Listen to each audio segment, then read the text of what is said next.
Assalamualaikum warahmatullahi wabarakatuh. Bismillah walhamdulillah wassalatu wassalamu ala rasulillah wa ala alihi wa sahbihi wa mawalah wa la hawla wa la quwata illa billah amma ba'du. Baiklah, saya di sini yang saya hormati Bapak dosen, Bapak Perlindungan. Adanya video ini saya buat untuk memenuhi tugas dari mata kuliah metode tahfiz Al-Quran mengenai strategi menghafal Al-Quran dan manfaat dari menghafal Al-Quran beserta dalilnya. Yang pertama, adapun strategi menghafal Al-Quran yang telah saya pelajari, yang penting pertama ada tahiyah atau persiapan.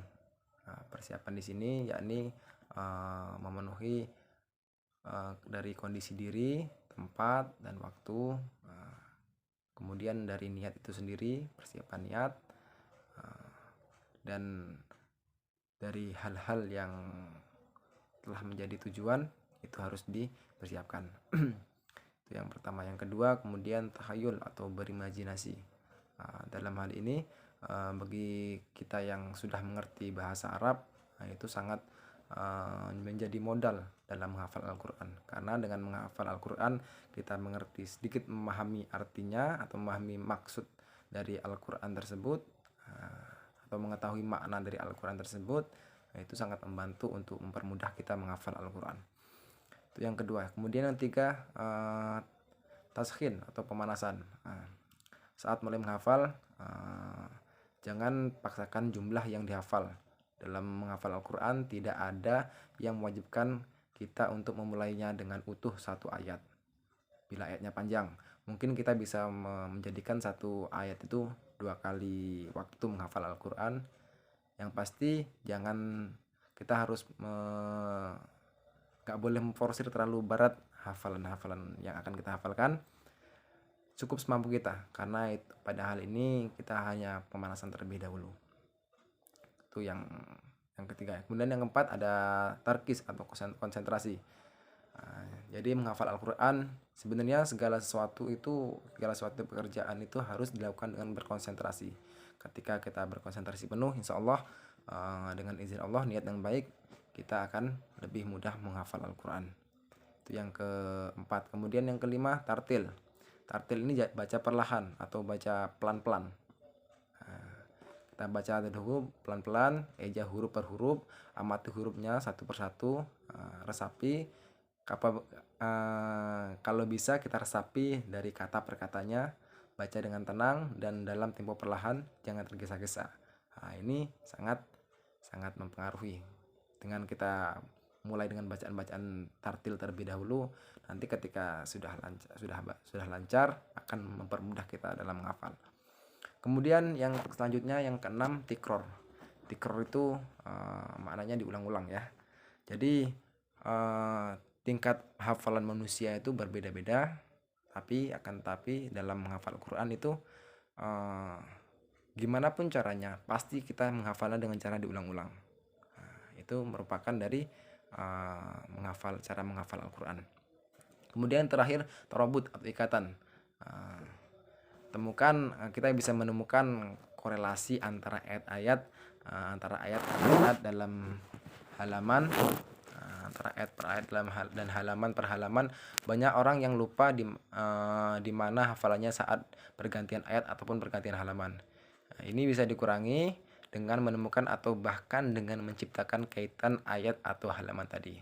Bisa berupa makna ayat. Sebagai contoh, bila ayat yang dihafal menceritakan sebuah kisah, dan ini banyak ditemukan di Al-Quran. Atau bisa dengan melihat kemiripan kata atau huruf dari pertemuan ayat atau halaman. Mungkin itu untuk untuk strategi dalam menghafal Al-Quran yang dapat saya jelaskan. Kemudian untuk manfaatnya. Banyak sekali ya manfaatnya. Yang pertama, mungkin orang yang menghafal Al-Quran atau hafalannya lebih banyak itu didahulukan menjadi imam sholat berjamaah. Itu salah satunya. Ada sebuah hadis dari Abu Mas'ud radhiyallahu anhu, Nabi SAW bersabda, yang paling berhak jadi imam adalah yang paling banyak hafalan Al-Qur'annya. Jika dalam hafalan Al-Qur'an mereka sama, maka didahulukan yang paling paham dengan sunnah, dan seorang tidak boleh menjadi imam di wilayah orang lain. Itu untuk dalilnya. Kemudian yang kedua, manfaat yang kedua, diutamakan menjadi pemimpin. Jadi menjadi orang yang menghafal Al-Qur'an atau penghafal Al-Qur'an atau biasa di Indonesia disebut dengan hafidhah atau hamidul Quran, itu diutamakan menjadi pemimpin.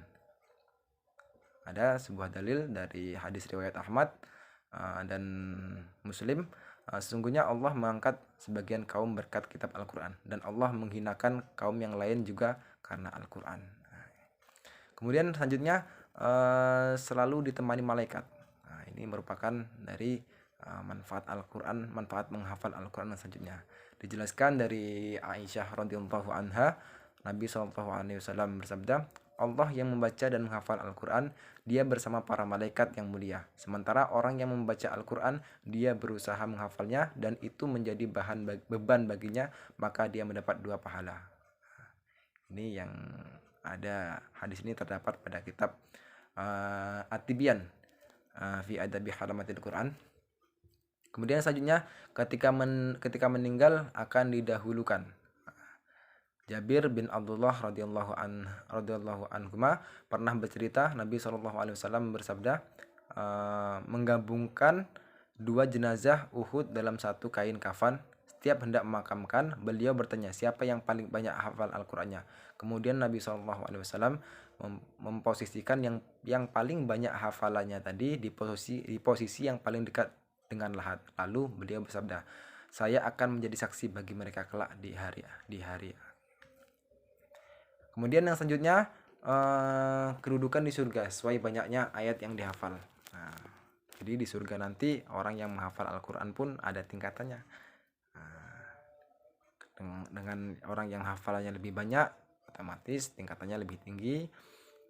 Kemudian selanjutnya yang lebih rendah selanjutnya. Itu yang ke-5. Kemudian yang ke-6, Al-Qur'an akan memberi syafaat. Tidak ada orang yang bisa menolong kita saat di hari akhir nanti. Sobat, orang yang akan menolong kita di hari akhir nanti tidak akan ada yang bisa. Beruntunglah jika kita merupakan seorang hafid atau hafidhoh, karena Al-Qur'an akan menjadi penolong bagi kita.